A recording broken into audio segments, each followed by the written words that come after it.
I don't know if you could make the movie someplace else because it seems like it's such a big piece of it. You couldn't, to fake it as Florida someplace else would be more work than it's worth. Yeah, I was actually born and raised in St. Pete, in Pinellas County. Left in 2005. I went to school at Shorecrest. I always never really left that whole area of St. Pete.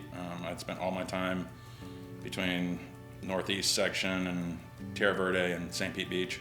The beach we shot on was actually an area that I grew up coming to with my family as a kid. It's the exact beach. We would sit there, and even as a kid I would sort of people watch all the various beachgoers and the whole Pinellas County scene, if you will.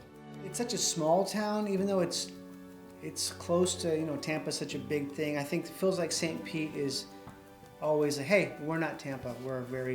It's chill here, it's relaxed, everyone's so friendly. And yeah, St. Pete has grown a lot since I left almost 20 years ago.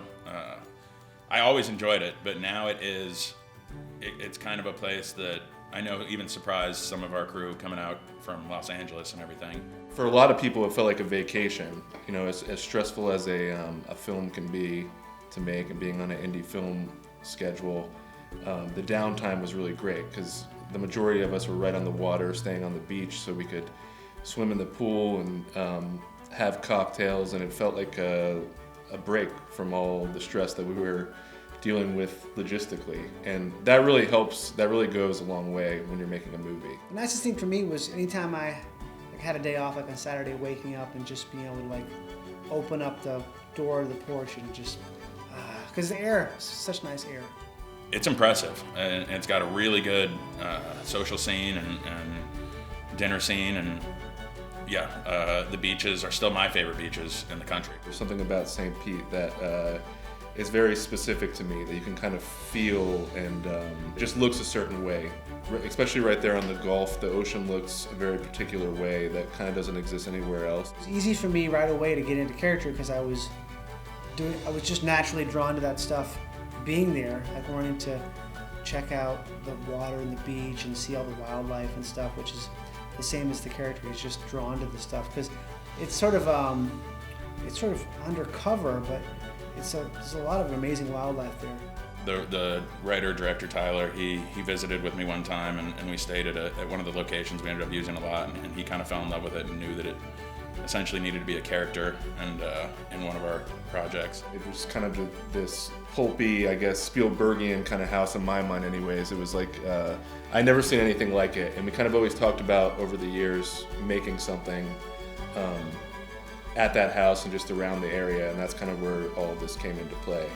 That's my aunt's house, and she let us use 4 or 5 of her properties, ranging from locations to special effects, staging areas, and she's very big in the arts community. She owns the Maureen Art Center and the Maureen Center for Pottery. I think that's what it's called, the old train station. Everyone was so helpful. We tapped into so many different resources from different locations, different bars, on and off the beach. Background extras and, even some of our picture cars and golf carts and stuff like that were just loaned. We were able to hire a lot of people, both on the production side, the crew side, and down the locations, of local people. And that was sort of an indispensable thing. I mean, everyone who worked on it was so valuable, and it couldn't have worked out better. We ended up having essentially an armada of 10, 15 boats at our disposal, ranging from 30 feet to 160 feet. So that was pretty exciting. We were always in a state of going to and from a boat, and I definitely spent a lot of time on boats there. And I was begging for it. I loved it. It was just very collaborative, and I think that's what makes the city so magical.